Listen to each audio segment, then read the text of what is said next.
Welcome to The Deep Dive, the podcast where we sweat the small stuff so you don't have to. From real stories to expert advice, we're here to uncover everything about hyperhidrosis and empower you to take control. Ready to dive into the world of sweat and solutions? Let's make a splash. Okay, so we've all been there, right? Like, you know that feeling when you're about to give a presentation, or maybe you're on a first date, and you get those clammy palms, you can feel the sweat. Yeah, absolutely. It's a totally natural response. Totally natural. But imagine that feeling like cranked up to 100, like all the time. Right, and then imagine this starts affecting your job. Yeah, like how you interact with people. Your relationships, everything. Your whole life. And that's the reality for people dealing with hyperhidrosis. And other sweat-related conditions. It's not just about sweating a bit more than usual. Right, and today we're going deep on this, specifically looking at school teachers in Kenya. Yeah, and how they're dealing with these challenges, not just physically, but like socially too. Socially, professionally, the whole 9 yards. It's a really fascinating case because it touches on so many different levels, right? You have the physical reality of dealing with the condition itself. Right, and then you layer on top of that the social stigma. Exactly. And then you bring in the whole systemic issues. Oh yeah, like how institutions react to these conditions. Or actually don't react. When they're just not understood or like addressed at all. It's a big problem. Yeah, and that's what we're digging into today. We're basing our deep dive on a YouTube video from, let me get the name right. Yeah, it's a bit of a mouthful. It is.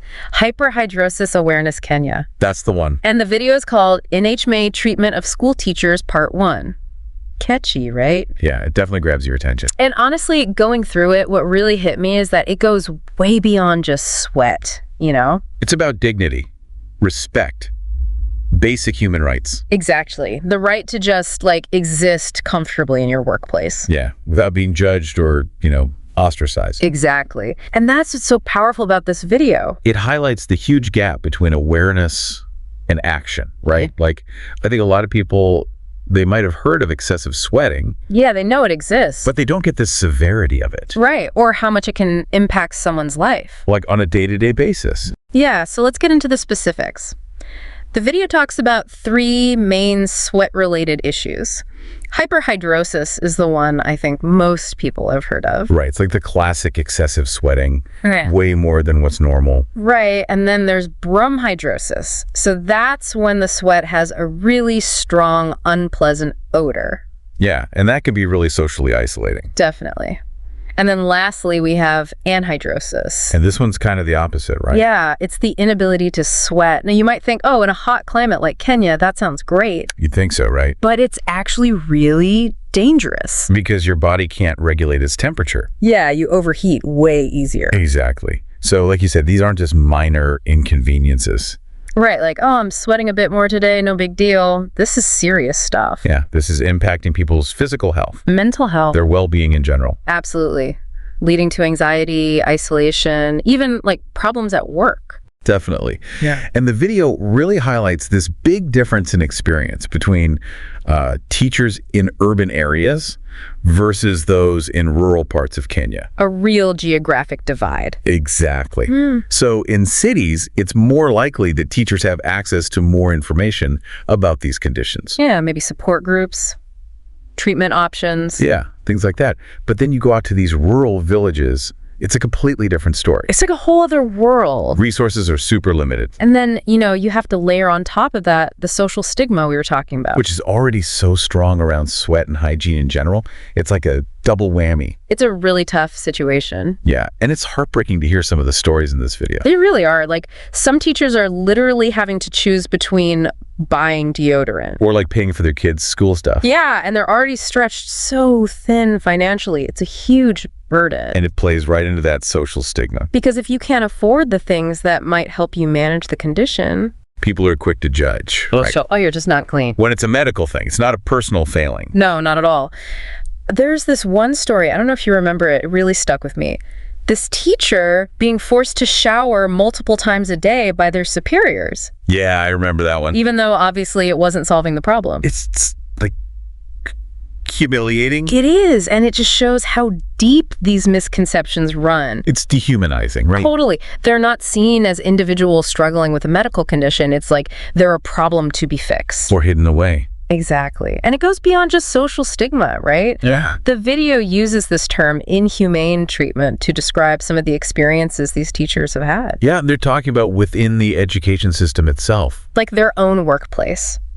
Unexpected transfers to remote schools, being denied opportunities. Professional development. Yeah. Certain subjects they're not allowed to teach.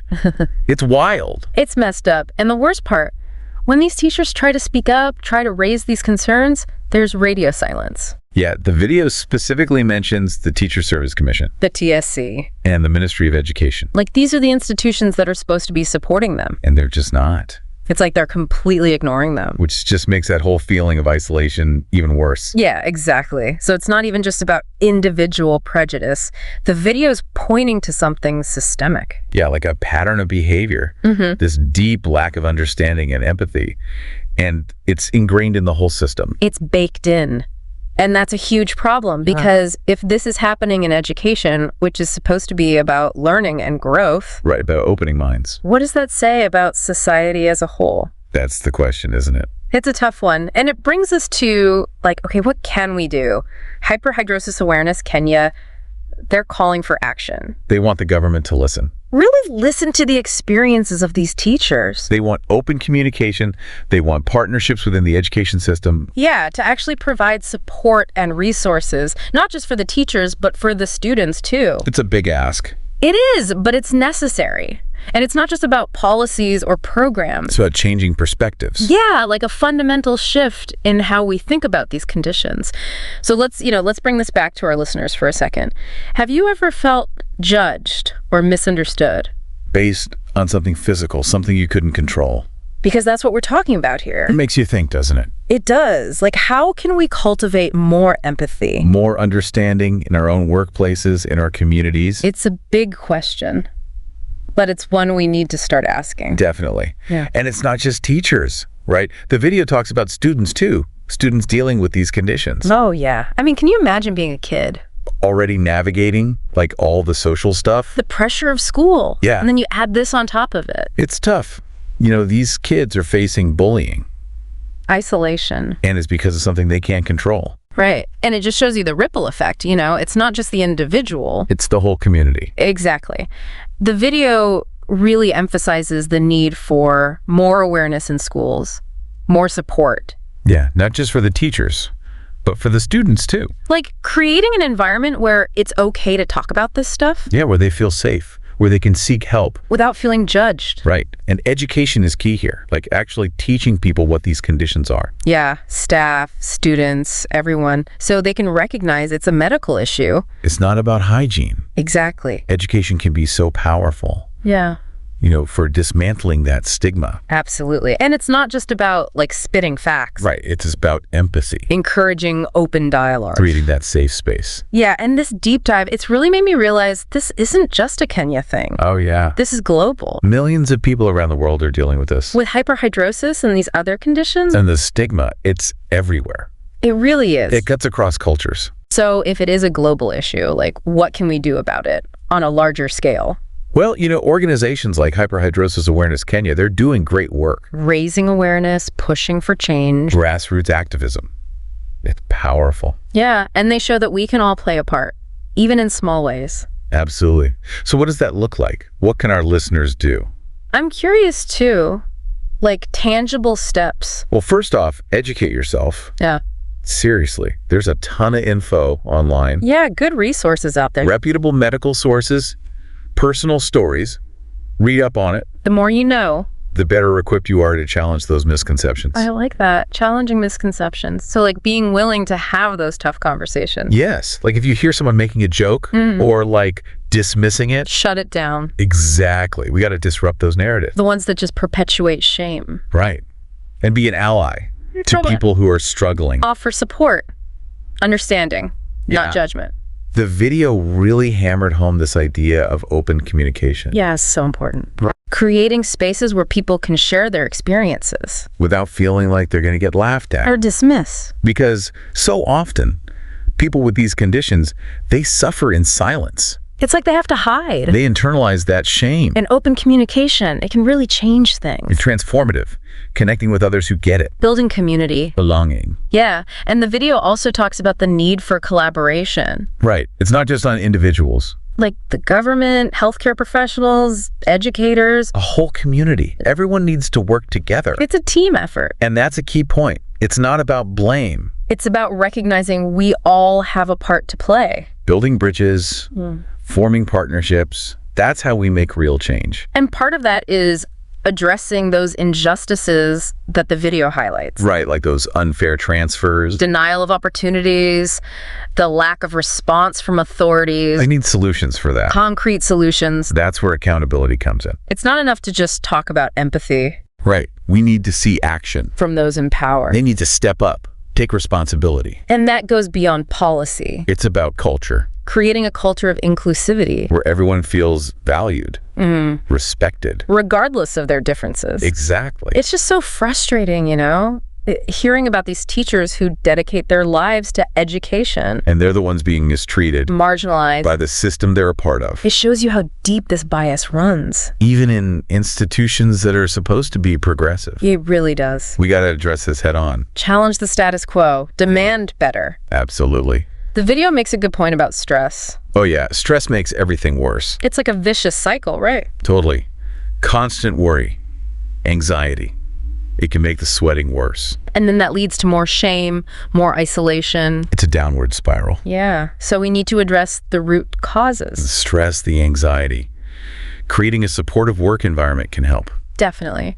And the video also talks about early intervention. Oh, that's so important. Like addressing these conditions early on. Getting medical advice, treatment options, support. It can make such a difference. Absolutely. It can help manage the physical symptoms Yeah. and prevent those emotional and social repercussions. Right, because those are huge. It's about giving people the tools to take control of their health, their well-being. Empowerment. Yes, that's the word.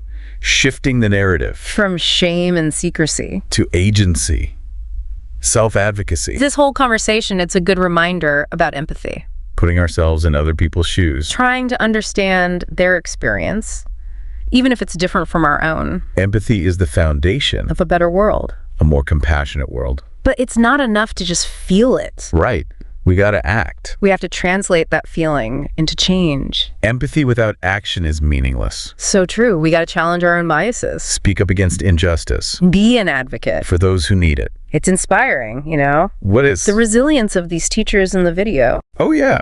Despite everything they're going through. They keep showing up, teaching, inspiring the next generation. It's amazing. It's a testament to the human spirit, To keep going. even when things are tough. And it gives me hope. Like even in the darkest times. There's always hope, And by working together, we can build a better world. where everyone feels seen, heard, valued. That's the goal. It's a beautiful thought. And it's a call to action. We can't just sit back and watch. We got to get involved. The change. So, listeners, I want you to think about this. Yeah. What role can you play? How can you make a difference? Use your voice, your platform. Even small actions can have a big impact. Educate yourself. Talk to people. Support organizations doing good work. Every step counts. We can build a world where everyone can thrive. That's what we're striving for. So we've been talking about these teachers in Kenya and all the struggles they're facing, dealing with hyperhidrosis, those other sweat-related conditions. And what really stands out is how much it's about, you know, society's reaction. Yeah, like it's not just the condition itself, right? It's how people perceive it. Exactly. And the video, it gives you this feeling of being stuck. Trapped in a system that doesn't get it. Yeah, and these teachers, they're dedicated to their jobs, but they keep hitting these roadblocks, judgments, even from like the institutions they work for. It's like they're being punished for something they can't control. Right. Like the video talks about teachers changing clothes multiple times a day, using special products, expensive ones. Going above and beyond to manage it. And still, it's often not enough Nope. The stigma's still there. because people just don't understand these conditions. They make assumptions about hygiene, like it's a character flaw or something. It's judging the person, not the situation. Exactly. One of the things that really hit me in the video is how much this affects people mentally. Oh, absolutely. It's not just physical discomfort. Right. It's the constant worry, the self-consciousness. That fear of judgment, God, being ridiculed. it's a heavy load. It really is. Yeah. And it reminds us that this isn't just some abstract concept we're talking about. It has real consequences. For real people, the stress, the anxiety, the isolation, it can trap you in this vicious cycle. So we've talked about the challenges, right? The systemic issues, the impact. But what about solutions?